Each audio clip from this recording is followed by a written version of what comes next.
Good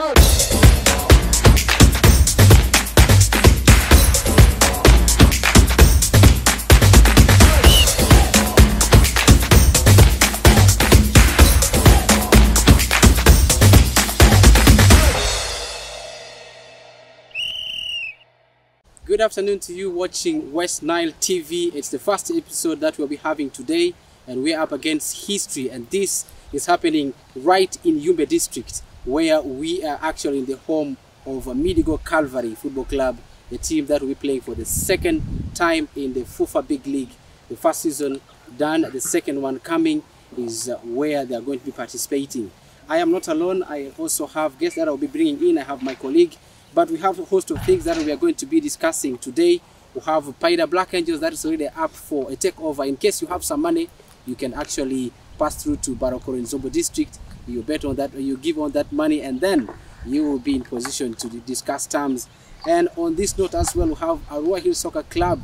They were supposed to unveil Charles Livingston Babazi, but a day before he was unveiled as the assistant to Coach Micho, who has been reappointed to head Uganda Cranes. But again today, the first time a team from Yumbe participated in the FUFA Big League was in 2009. In 2010 season, they were called Samba Boys. They were playing in Yumbe Bomber Grounds.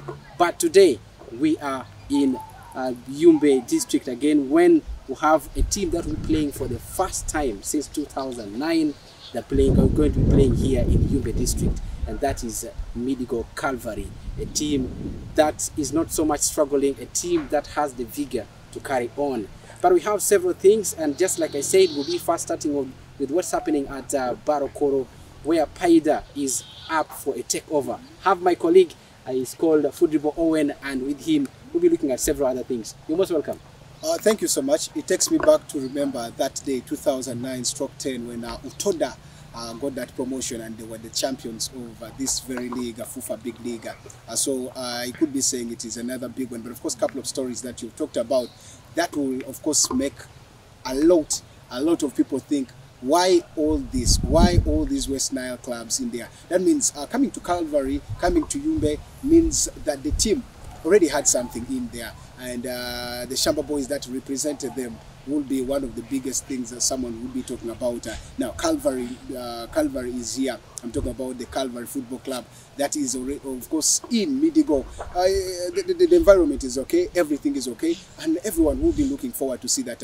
Okay, what is that I will be going out from Calvary, and what is that? So there's a lot of talent, and first season was really, we could say, is a league of learning. Then the first season was a league of learning. Second season is a league that probably it's going to be another one to take a step, but of course it was a narrow escape. So let's expect a very, very big one from the Calvary team.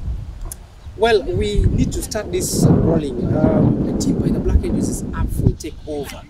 It's very interesting that a team that has been ever since 1979, the community have been the ones supporting it. Now this time around, they have been relegated after spending a lot of time. Since 2014, they played for 3 seasons in the FUFA Big League, got promoted in 2017-2018 season to Uganda Premier League. But now, again, they played just 1 season in the Big League. The season last season, they have been confirmed relegated. Now the management thinks that this club is supposed to be taken over. Is that the right move for a team to actually take? If you talk about the same by the Black Angels, this is one of the team that has at least tested the fruit of Uganda Premier League, because being in that very big league, coming to Premier League, and then of course again you're getting back from Premier League to Big League to Regional League, it's something very big. Even if you look at the Black Angels, it's one of the teams that is a community-based team. So now, being a community-based team, what does it mean for the team itself, like the Black Angels? It means that community, if something is for community, there's always that the ways people think this is our thing. So trust me, if I'm in the community, I have a team like the Black Angels, I always make sure that I invest in this team. I put at least a little. We used to see when it's match days, they go around, solicit every fan that is there, and people have been very supportive, giving everything they have. Now, the fan base, probably, I still keep saying, in West Nile, Paidha Black Angels has the biggest fan base, because I don't see that, but it's just because what exactly, although you saw them go up to big league from Premier League, still they have their the fans. You look at how it is set.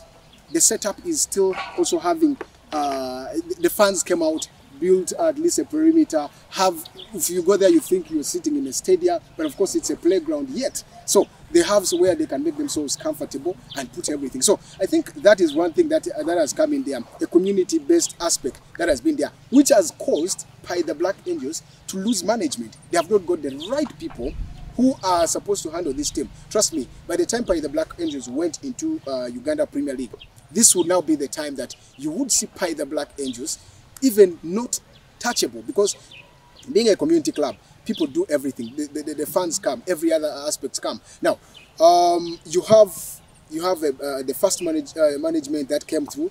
They failed the team, I could say, and then the second one. Now this is the third one. So, giving it in a takeaway, I think it has already caught. People are not giving the way they used to give. That is one, because the team is demoted from big league. You saw even in the big league, the support was not too much. They could struggle to come for games because transport is not there. You see there are wrangles between the coach and by the time I was following some big league, when they had issues with the current Arua Hill Sports Club, now called the Doves Football Club, you would see that on paper there was a different, of course, name, but of course on ground there's a different coach. So those are some of the things in there. Fans have authority to say, we want so and so, we don't want so and so, we have that. So it of course made the team to get separated. Then two, now let's go to the takeover. The takeover is one thing that is there, but now the question will come. Yes, if you're defeated, let me take over. Then me, if I'm taking over, what is that I'm going to be getting out of this team? That is another question someone will ask. Let's say, Oscar, you're going to take over Calvary Football. You're taking over Paidha Black Angels, and you have your money. The question will come as an investor: what is that I'm going to get if I take over from? If I take this team, am I going to find? First of all, the team is in regional league. Regional league is where you're going to see that mostly players are not paid. That is one. That is one of the advantages. But now, which asset do you have, or do I have, to when I'm coming to pick this team? Is there any asset I'm going to get in there? Then two, the team will say, because I remember when Aziz Daman took over Doves All Stars, there was some agreement. They came on board and found some things were there, and they had, of course, at least investments. They invested in. They had already something to start with. So you're going to start from Paidha Black Angels. How much is there in Paidha Black Angels that you're going to get to start up? When Arua Hill Sports Club also took over Aziz Daman Doves All Stars, what was there was at least that COVID relief of 15 million, which was already there in the account. That was supposed to be, of course, for the takeover, and someone will know, okay, this is where I can start.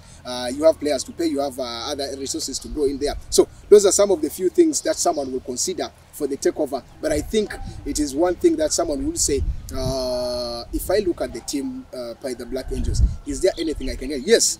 So long as you come with your principles, come take over the team, then look at the team, and then put good structure.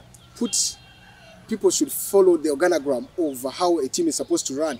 Trust me, someone will get the best out of Paidha Black Angels, because though they're in regional league, yes, they're going to have there. You're going to have a lot of travels, but within West Nile, you can still build up. There are some loyal players who have been there. They are still not going away, though there are very many also that have gone. So I think for me, it would add something for an investor who would come, but put the right structures in the team for that. Maybe the question will come, how much are they? Because people will say, maybe there are some people who will say, we had their shares. So now, if the shares are there, how much are they selling? That is also another question someone will be asking. So if you say, my share is at 1 million, that one is this, because I remember when Doves All Star also was taken over, their shares that were considered to be paid, and it was paid. So this is the same thing that Paidha Black Angels needed to come out very openly, tell to the public that we are selling Paidha Black Angels, or we are looking for a takeover, but we want it this, because when an investor comes, we want to know how many people have shares, what are the amounts of the share. I think that will sort it out. But for a team right now, or to any club to come and take over, or any person to come and take over by the Black Angels, yes, you're going to start from zero, I guess, because I've watched by the Black Angels play their game, do everything, and it is going to be one thing there.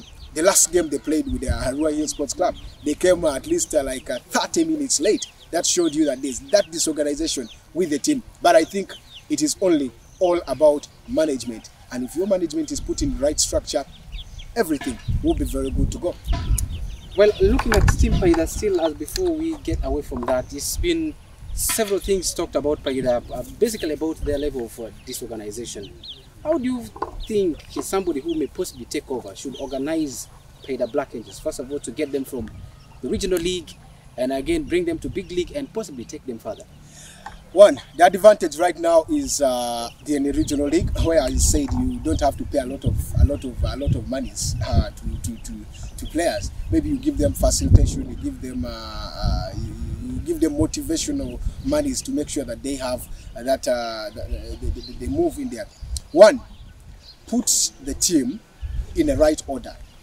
Two, what do I mean by putting it in right order? Get the right people who have the knowledge about football. You're taking over in a way that you're going to put a structure, and then you put your targets for these people. If you're getting a technical, of course, as usual, the president will be the owner of the team. If you're putting maybe, or if you're a busy man, then you want to get a president. Then of course you have a chairman for the team. The chairman also has to have a CEO. Now the CEO will look into getting the technical director. The technical director that you need to get will also have someone who has the knowledge. And then look at the team coaches, because the technical director will now get this. One, putting all this online will give you one thing: get trustworthy people. Trustworthy, someone who is going to say, yes, this is at this amount, I'm getting a player this. So after putting all this, that means this technical team will get for the players that you need, that you really want to make. Paida Black Angels, no one will want to identify with Paida Black Angels. It's a big brand. So that means you're going to be getting players that are ready to work. Paida only needs, you can put, let me say like right now, 10 million for Paida to resurrect again.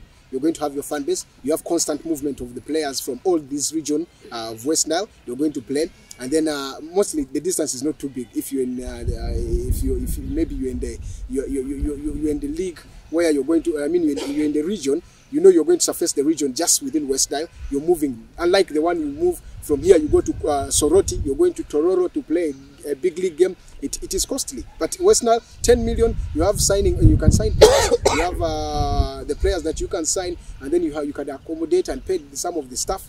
You're good to go. That is the structure that the person that is coming, maybe that investor that wants to take over by the Black Angels, should just put, and you're good to go. Well, the other question would be, what if the takeover doesn't happen? What should Paida Black Angels do? What would be the plan B? Is one thing that we are actually leaving in the air to be following up in case of any development that happens. We get back to Arua Hill Soccer Club. They were supposed to unveil Charles Livingstone Mbabazi, formerly of Onduparaka FC, was at Mbarara City. He resigned. Before they could unveil him, actually, FUFA actually could unveil him as the first assistant to Micho, and the new rule states that if you are in that technical team, you are not supposed to be attached with any local club. But now you are supposed to report for duty to Arua Hill. I want to find out what exactly is going to happen. Will he still report to Arua Hill and abandon the national duties, or is Arua Hill looking at any other option, a plan B? Who is that coach, and will that coach match up the ability of Charles Livingstone Mbabazi? I think that's another interesting thing that we need to look up to. What is next for Arua Hill Soccer Club?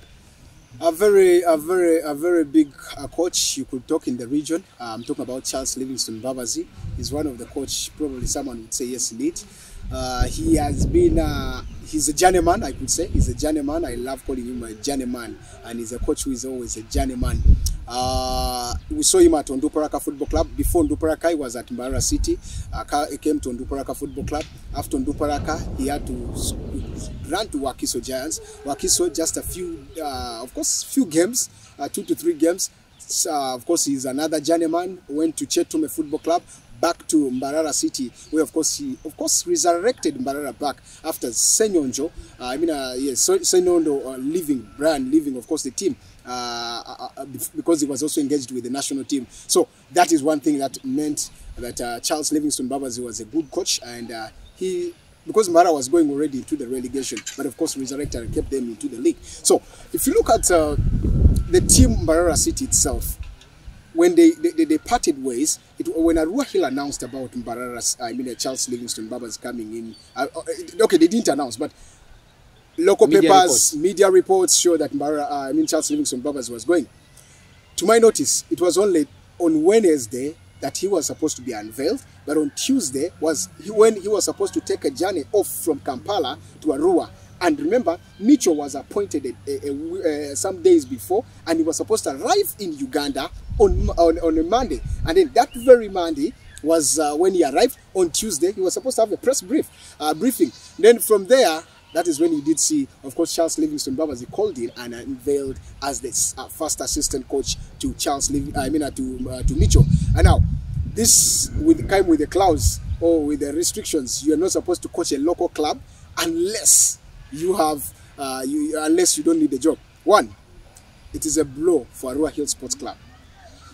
2, it is unto Charles Livingstone Mbabazi to make a decision. What do I mean? You can't focus and say, trust me, there's no coach who will not want to coach a national team like Uganda. That is 1.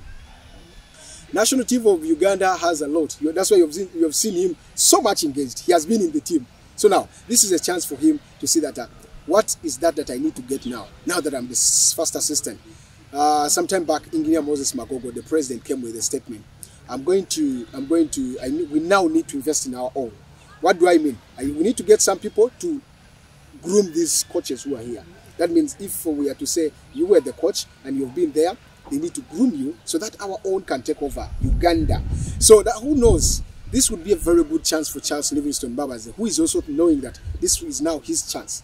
You have where of course you need to get to play to coach. Maybe if after the 5 years, Sedrovic is off. I'm talking about Micho. He could take over like how Basena took over. You remember some time back taking over Uganda. So that is one thing that is in Charles Livingstone Mbabazi's mind. 2, I know someone would say maybe it is this because we have seen still news running that he's going to resign off his duties from the national team and come here. But when you came in for this job, you have an agreement read and you had all what it took you to always look at the papers and then sign in. That means there's no turning back after you signing in there. So that is another thing for Charles Livingstone Mbabazi. Though I think Arua Hill right now, as I talk, they started training today, and I am so near to the training ground that I passed nearby.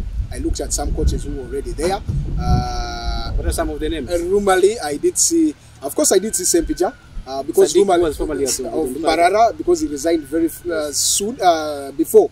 After, of course, Charles Livingstone Mbabazi being unveiled, he also resigned, and that was he has been with the team. He has been in the technical team. He has always been there. You have seen him with Charles Livingstone Mbabazi for several times, and that is one thing that has come in there. So that shows you what exactly the team is supposed to do. Livingstone Mbabazi, that has been one of his names. I mean, his key player. He's assistant. But there are other names. There are some names because right now the person who is supposed to be the head coach, but what I saw on ground is Sempija, who is of course right there. And Sempija, he has taken over here the team. They started training today. The good thing, they reside near me where I am, and I see what always happens. So that is one advantage that has come maybe for the team. But it brings in that you've taken money, and you're supposed to be working.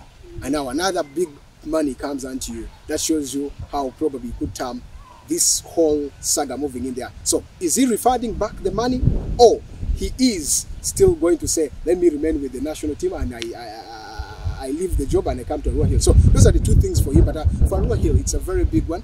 Rumorly, we did also hear all those signings involved him because he was supposed to come over. But now the question comes to, what about Hussein Mbalangu, Chiwanuka, Ntami, who has Onama taken Bosco, them to FUFA. Exactly, to Premier League. But now, today, on the same saga, I did see Onama Bosco still in the team. So that shows you that he is also with the team. There are a lot of things in there. That means there's that unprofessionalism that has made such an issue happen.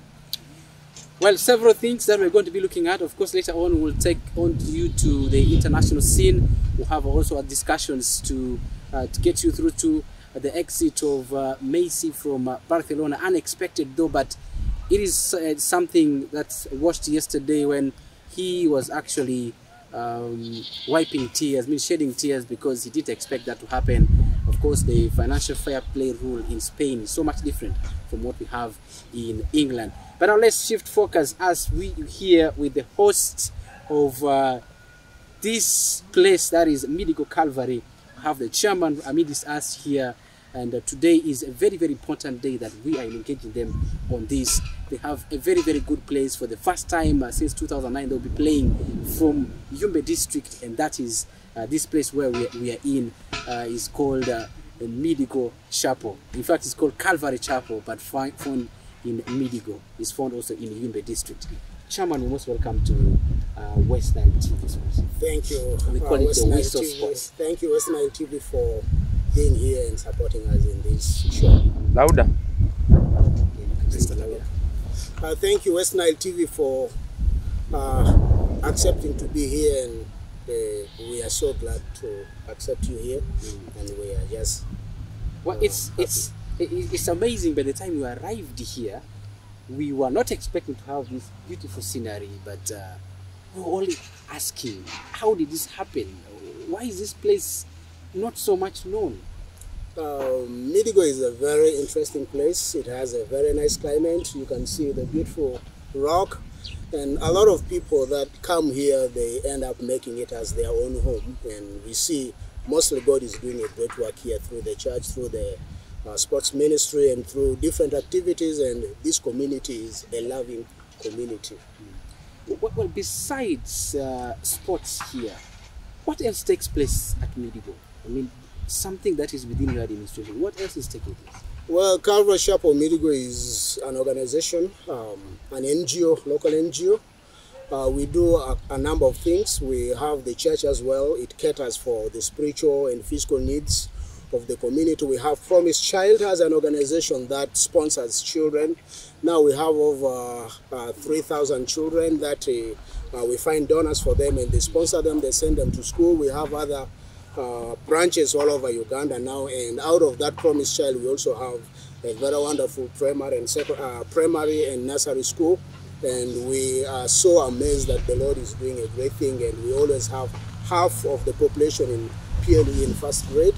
And we also partner with the government in the hospital, and therefore we have 19 staff members that are working in the hospital. We supply drugs quarterly to the hospital.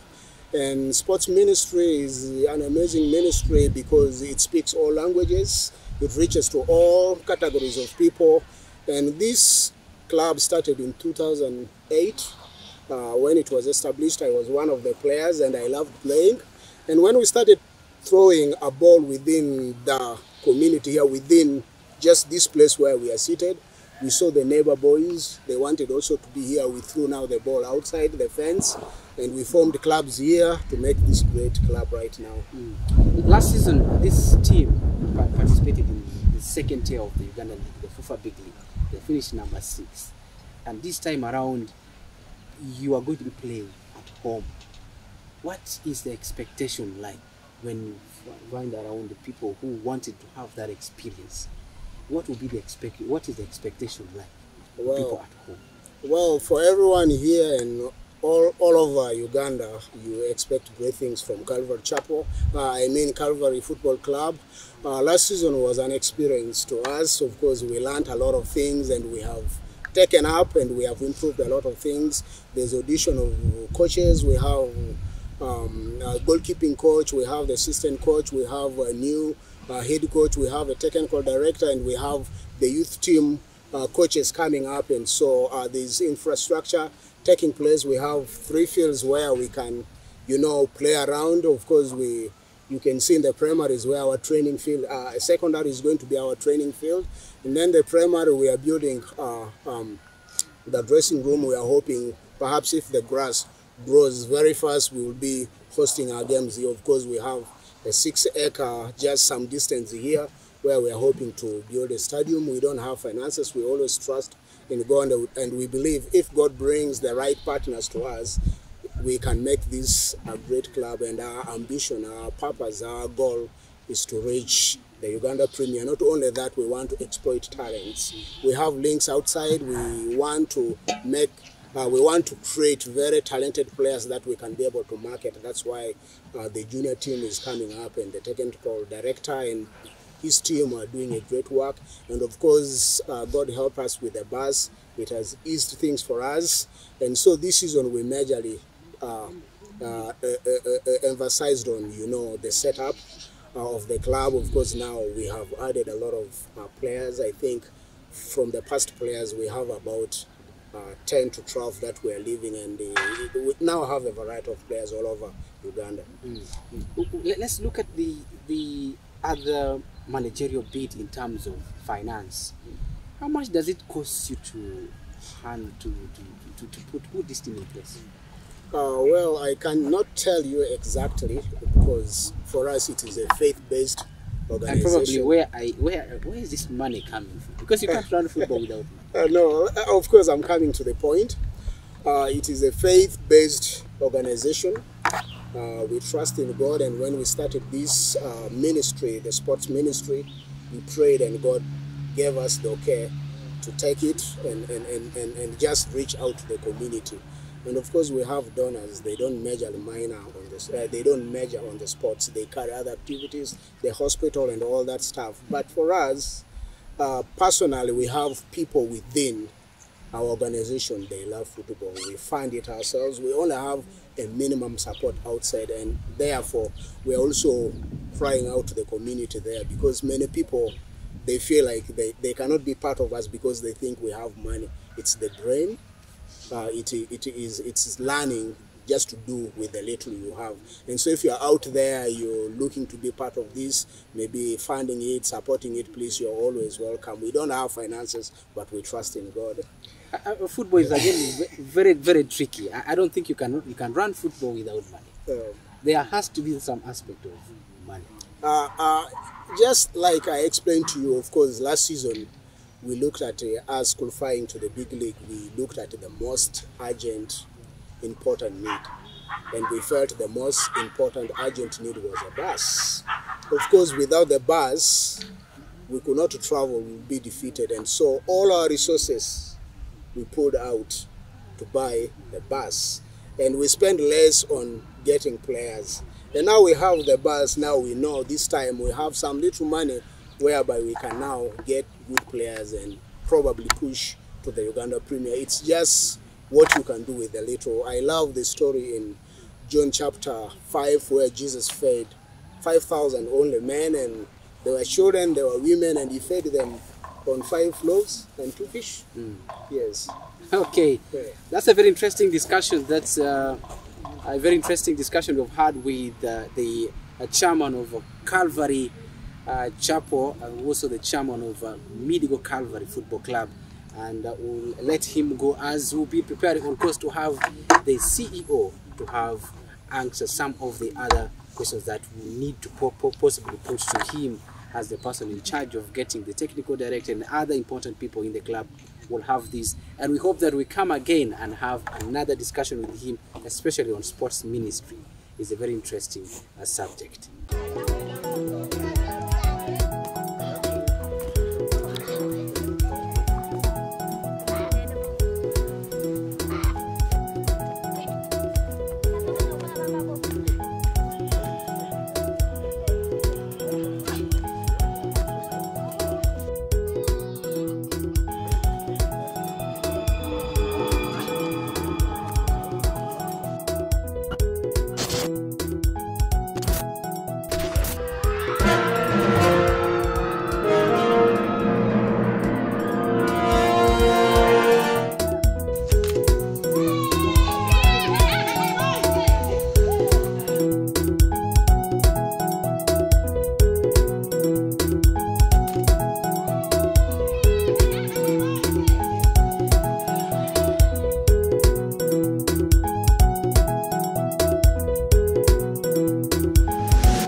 I'm not alone. My name is Oscar Brazilian. I have Foodribo Owen, and again we are joined here by the CEO of Midigo Calvary Football Club. You're most welcome, and you're looking extra smart. I'm jealous. I feel like I need to put on this jersey. Thank you. The right time you put on it.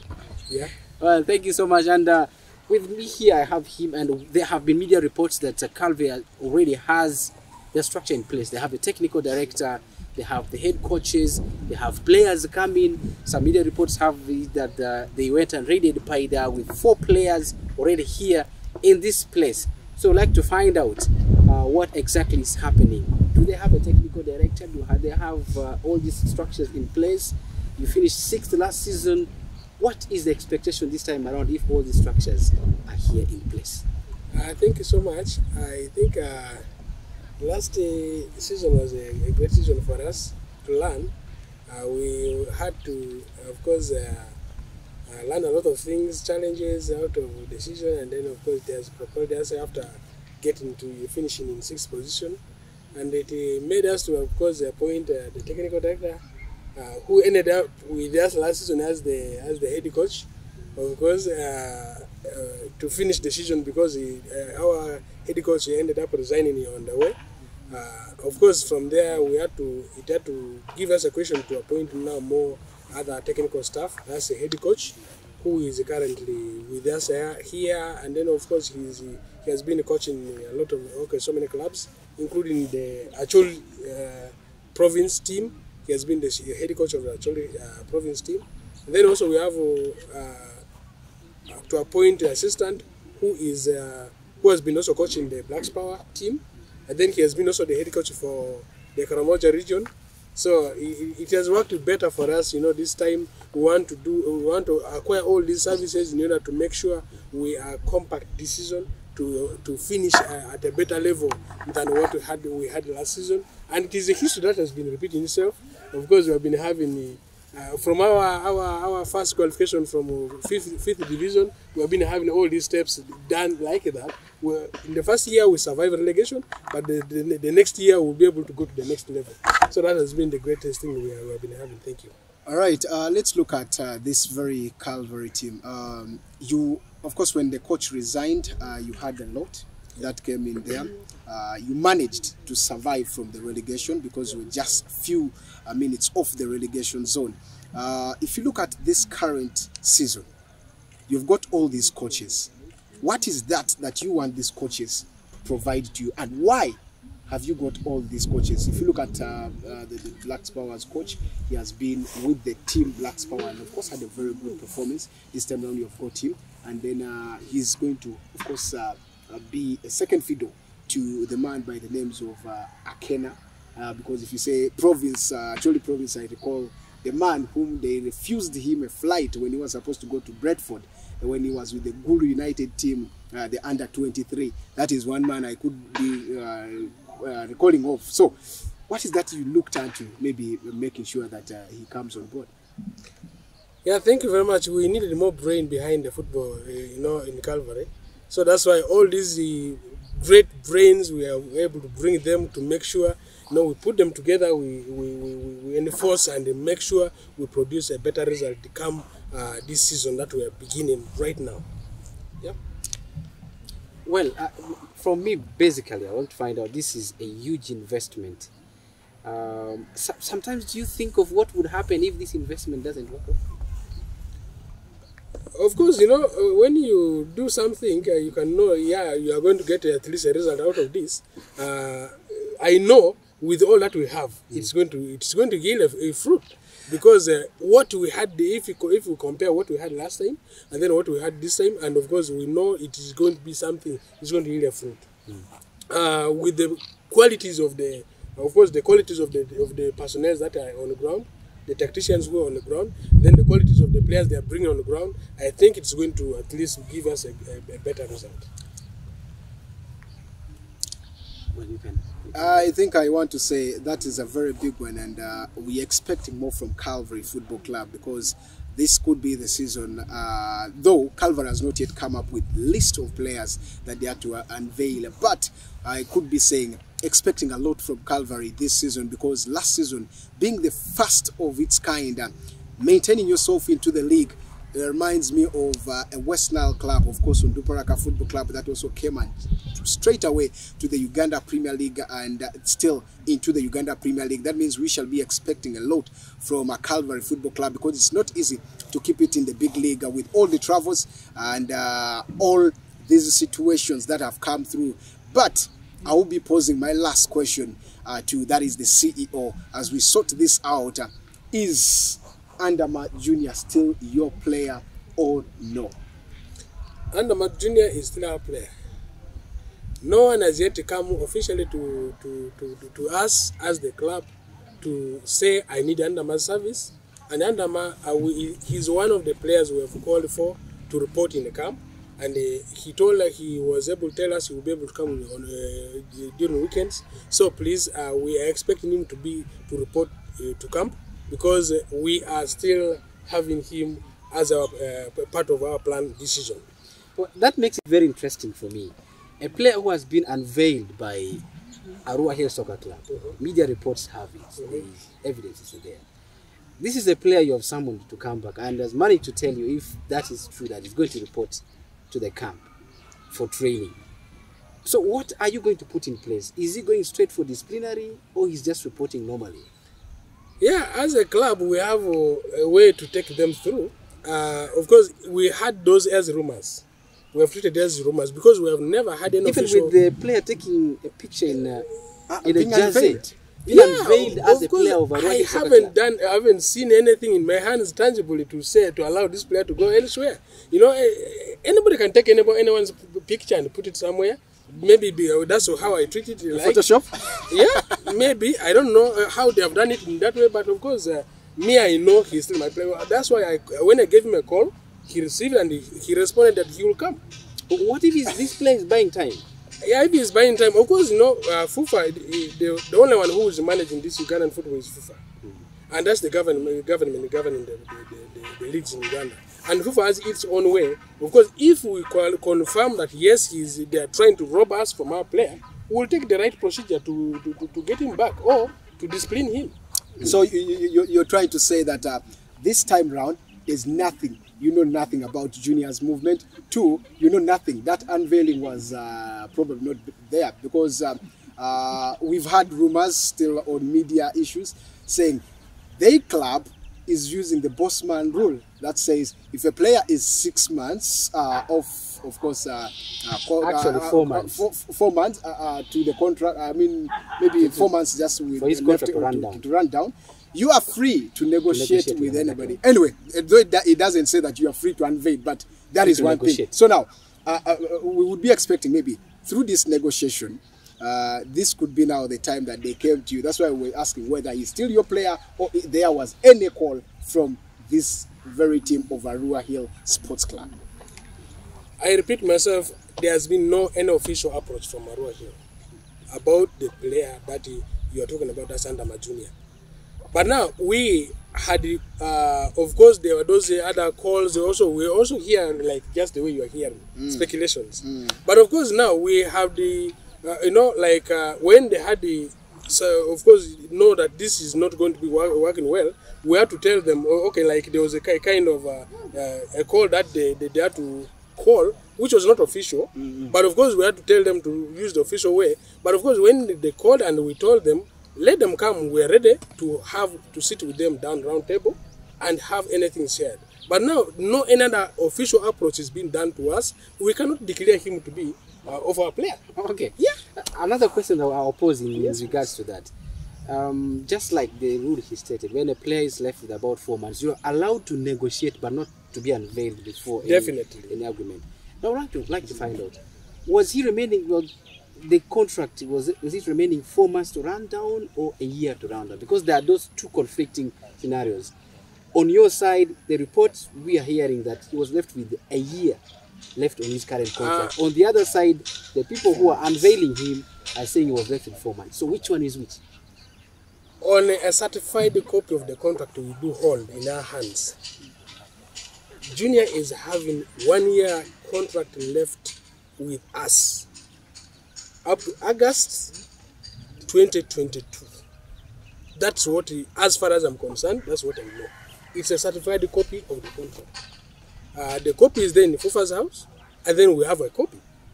Of course, now, if there's anyone claiming that he has less months, I don't know how they are able to derive the number of months he's having with us. I don't know. But of course, if the August they are having is coming downwards, I don't know it. But of course, what I know is he has 1 year contract left with us. Now you have your former head coach already been unveiled again at Arua Hill Soccer Club. Your current player, I should say in your words, because you admit he's still your player, unveiled at Arua Hill Soccer Club. What more drama are we going to be expecting between Calvary and Arua Hill Soccer Club now that the league is soon to resume? The coach, I have forgotten about him because he has already resigned, and then he's free to get whatever whichever club he wants to get, wherever he wants to go. It's not now. But don't you think now it can be of much more of influence since you people operate in like a laissez-faire? Like your player can be unveiled, you still think there's no problem. Yeah, if he's so how many more players do you think will be unveiled? If that's the game he's playing, of course we will use the law to capture them, and then of course the law is clear. The law is for everyone. The law is just there to make sure things are done in the right way. Okay. Yeah. Well, thank you so much. This has been a wonderful one. We hope that when we come again, we'll seek to find out whether this player has reported to the camp or this player is training with the Arua Hill Soccer Club. So we'll find out, then we'll see who is telling us the truth. But we also know that there is something that is supposed to be believed that Arua Hill has unveiled the same player you're calling yours. All right. Whoever the player will play for, we get to find out. This is still West Nile TV, and we'll be engaging the technical director to find out the criteria they've used to actually appoint the new head coach, and whether this will actually yield much more of the fruit, whether it will be a very, very good project or the failed project. We get to find out. My colleague Lovely is still. But looking at this saga, it's a lot of a very big thing, and we are expecting really a lot from this because if you look at the discussion, it's going interestingly, and probably it is going to be very interesting to also see that the technical director gives us his view on how this comes in there, because this is one thing someone would be saying. If you look at the rules, one-on-one, you would say the technical director is one person who has been in the FUFA house for quite a long time, and he has been for quite very many times knowing what exactly he needs to put there. So getting him on ground will be another big addition to see that he is going to tell us about his player, because we see he's with Calvary Football Club. And then two, getting him on ground will be one thing that we would want to know much about. How are the trainings? When are the trainings starting? When are they resuming now that they are coaches? Because we're expecting unveiling. Right now there's no unveiling yet, but we shall be expecting the unveiling come very soon. So when are they expecting all this? That's one thing we shall be expecting from the coach. But still, the whistle time, I'm always very glad, because if I look at what exactly is happening at Calvary, it shows you that there's that factor. Because if a CEO says, this guy is still in my system, there's no coach that, although you're not going to get him. One, FUFA will, although you want to get this player, unless the player does not want to play. So if you don't want to play, then you need to do the right thing. Maybe that's the reason why. Junior is saying, I'm coming back for training. So we are yet to see. Well, very interestingly, we already have the technical director, Mr. Dudu Bosco, who has actually, I should also say journeyman, because he has been with the very, very many clubs. Arua Central is where I got to know him much. From Arua Central, he moved to Paida. From Paida, briefly he was with the Navy Hot Springs. Then he was at one point, FUFA also unveiled him as a CAF photographer, official CAF photographer. He has found himself at Midigo Calvary last season, again this season. I want to find out, Mr. Dudu Bosco, are you a journeyman in football or in sports? Thank you very much. First of all, I want to send my regards to the family of Calvary Football Club and the whole fraternity of football in the West Nile region. Also, I'm very grateful to the management of West Nile TV. I am not a journeyman as of sorts, but football is a game of seasons, and football is a game of contracts. I can mean to work with the Calvary for 5 years.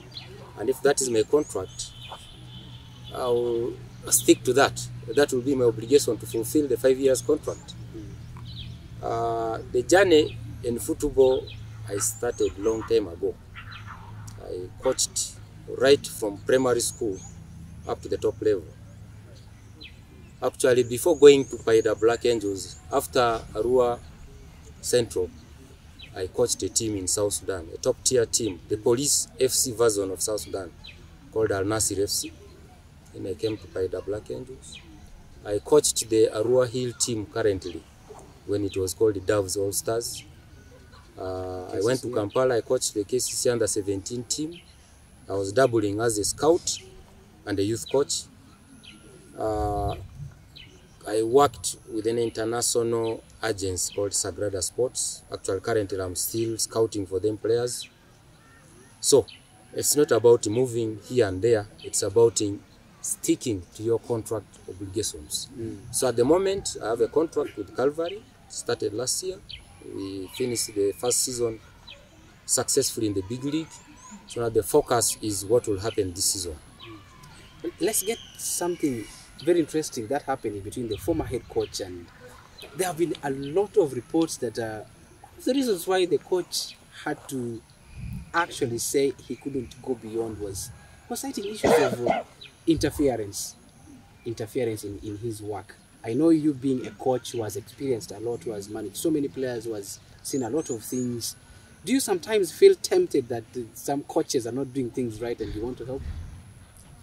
I think you got it rightly from the administration of the club. Last season we had a unique situation. On the ground, we had Ahmed Borin as the head coach. And he was actually the only qualified coach we had. No assistant, no goalkeeping coach, no fitness coach, no another coach. So management gave me money to pay the Federation of Uganda Football Association and the Coaches Association to get licenses for 3 people. Now when I paid, including one of our junior coaches, Mr. Moses Jarul, he does not have the papers, he was rejected. So virtually, Borini would have worked without any assistant. So I had to come in to help at the capacity of a fitness coach. So now, helping him does not mean interfering with him.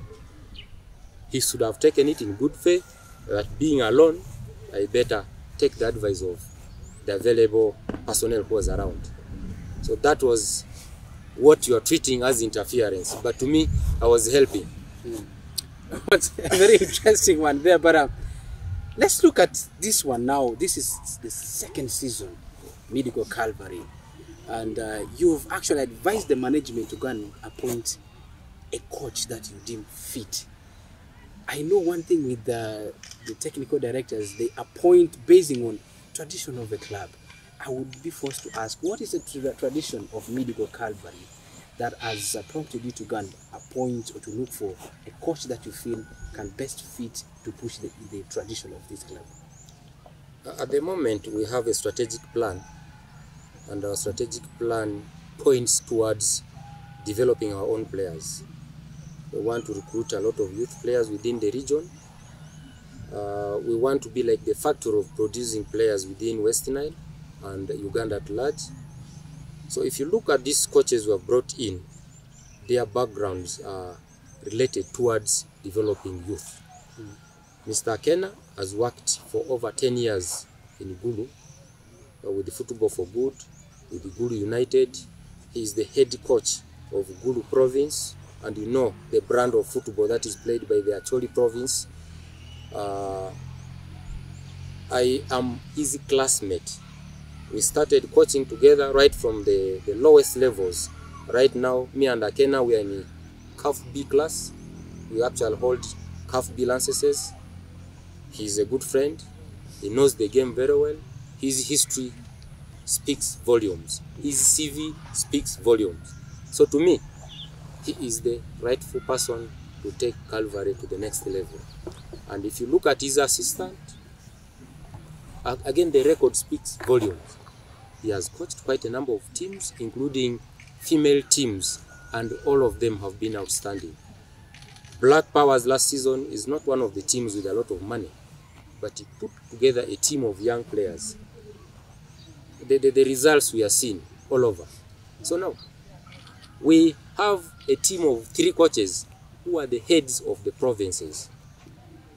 Mr. John is the head coach of Karamoja province. Akena is the head coach of Acholi province. Then you, the technical director is the head coach of West Nile province. So it means we have capacity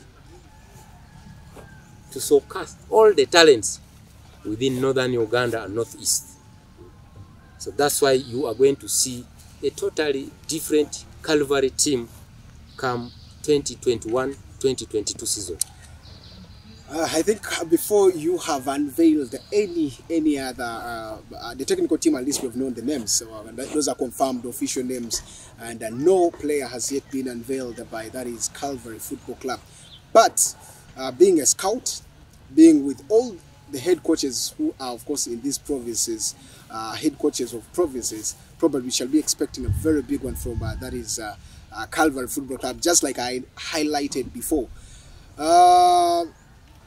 In your dockets, I know the coaches probably could have identified some players. When are you expecting to start trainings with these players? Actually, you have come at the right time. Today is our first training session. We shall be on the pitch by 3:30. It's our official kickoff of the training for this season.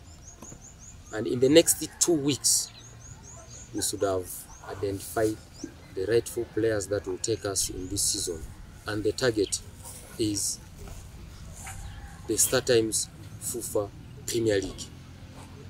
well, as finishing as the champions, automatic qualification. Of course, the format of the league is going to change. Yeah. We are most likely going to have 12 teams playing one league, and obviously, I would pray we finish amongst the top 3, and that is the target. And that is what we are emphasizing to the management, to the technical team, and to the players. Whoever feels it's unachievable, and then you're in the wrong place. I would like to go to a little bit of the tactics. I've been following you for some time, and you're so much a fan of a back 3. And I am wondering, what do you envision Calvary to be playing this season? The back 3, the Italian Catanaccio Casio. You want to be playing a 3-4-3, you want to be playing a 3-4-2-1. Which type of formation are we going to see in Calvary playing on the pitch, based on the coach that you have and his playing style, and also envisioning the players that you have? Basing on our style of play, we are all fans of total football. I mean, tiki-taka kind of football. And that is what we are going to emphasize. But if you take current trends of football, recently we watched the Euros, and the teams that succeeded, England and Italy, they both were using the back 4. And these are teams that are developing from defense. We want to have a very comfortable defense that will initiate play, develop play, that will be transited into the midfield. And in the midfield, we expect a lot of creativity, so that now the attackers can unleash as many goals as possible. So for me, I think we are going to stick, and we shall advise the coach to stick to the back 4, because it is easier. Ugandan players, most of them are not professional enough to these other abrupt changes of systems. So it is better you use a system which is easy to adapt, easy to understand, and to me I think the back 4 is the easiest for our players in Uganda. So back 4 now, you mean 4-2-3-1, 4-4-2, 4-4-2 flat, 4-4-2 diamond? Which type? At the moment we were looking at 4-3-3 formation, but you never know. You see, the type of players that you have may take you towards choosing the final system to use. If you're having 3 super strikers and you want to use all of them, then you'll have to go for 4-3-3. But if you have wingers, then you may be forced to play 4-4-2. Yeah. Another question I would ask right now, let's try to envision the team you set up at Arua Hill.